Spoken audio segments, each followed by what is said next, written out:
धेरैजनाले GIL हटाएर पनि धेरैचोटि ट्राई गरिसक्नु भयो कि धेरै तरिकाबाट स्पेसली सी पाइथनमा है अनि they have not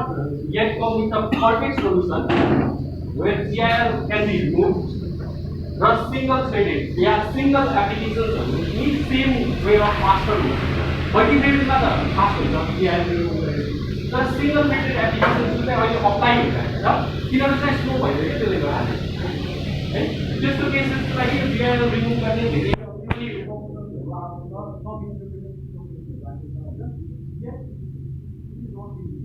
When people put that you have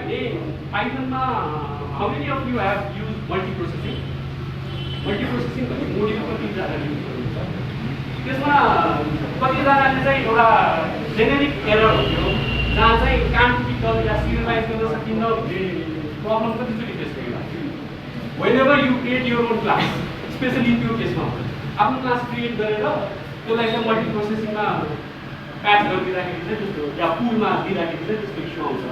mostly है त्यो चाहिँ किन हुन्छ भने मल्टिप्रोसेसिङले ब्याकग्राउन्डमा चाहिँ पिकल गरेर 5वटा फाइल बनाउँछ जस्तो है यो जेनेरिक हो 5वटा प्रोसेस पुल बनाउनु भयो 5वटा फाइल बनाउँछ त्यही पाइथनको अनि सबैलाई प्रोसेस गर्छ अनि लास्टमा त्यही पिकलै युज गर्छ सबैलाई एउटै फाइलमा ल्याएर तपाईँलाई रिजल्ट दिन्छ मल्टिप्रोसेसिङको इन्टरनल वर्किङ प्रोसेस चाहिँ के हो अनि मल्टिप्रोसेसिङ चाहिँ तपाईले specially you have modern computers जहाँ चाहिँ मोर देन 1 CPU हुन्छ जहाँ चाहिँ हामीलाई सबभन्दा बढी युज गर्नको लागि प्यारालेलिजम 8वटा CPU छ एउटा CPU मा मात्र काम भइरहेछ Python is talk about in that concept हैन पाइथनले चाहिँ अरु कुरामा स्लो गरिदिन्छ एउटा मात्र CPU बाहेक अरु CPU युज गर्दैन भन्ने केसेसहरुको लागि चाहिँ मल्टिप्रोसेसिङ युज हुन्छ है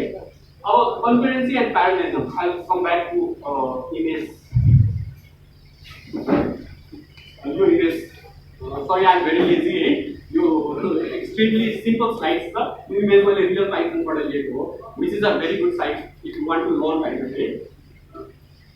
यसमा दुईटा टपिक छ concurrency parallelism है concurrently काम गर्नु भनेको त्यही टाइममा मल्टिपल पर्सनले काम गर्नु तर त्यही टास्कलाई काम गर्नु एउटै टास्कमा मल्टिपल शेयर भएर काम गर्नु भयो प्यारालेलिजम भनेको मसँग 8वटा CPU छ भने 8वटा CPU लाई नै काम गराउनु भयो है कन्करेन्सीमा चाहिँ तपाईले 8वटा CPU मा एउटा CPU ले काम गर्दा अझै नगरेको पनि हुन्छ तर एउटा CPU ले काम दिँदा पनि टाइम बाँडेर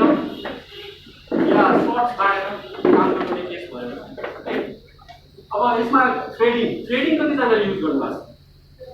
whoever is familiar with Python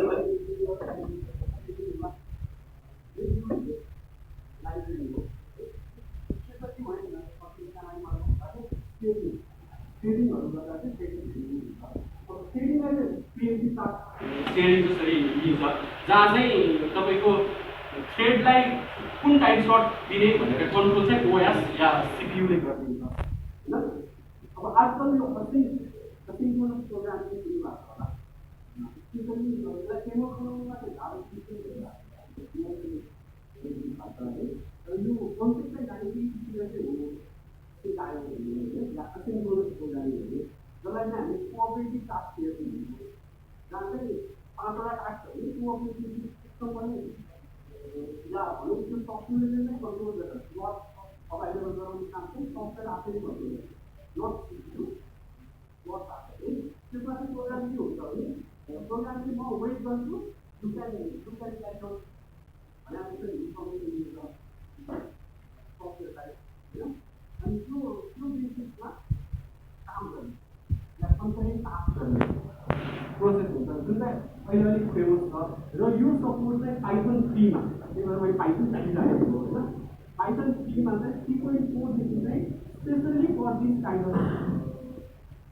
programming practice हुन्छ हैन सिंक्रोनस प्रोग्रामिङ प्र्याक्टिस त्यसको लागि एउटा लाइब्रेरी इन्क्लुड आयो अब हामी टकिङ अबाउट पाइथन 3 तर यो पहिलाले के सुरु भएको भने ग्रीनलेस सुरु भएको भने ग्रीनलेस सुरु भएको भने आइडनमा यो प्रोग्रामिङ प्र्याक्टिस चाहिँ अहिले सिक्नु पनि छ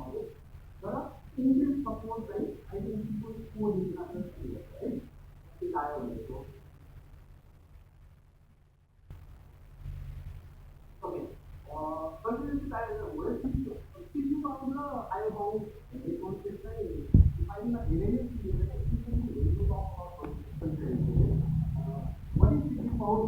किन भन्नाले सिपियुको त्यो सिपियुलाई त्यो प्रोसेस गर्नलाई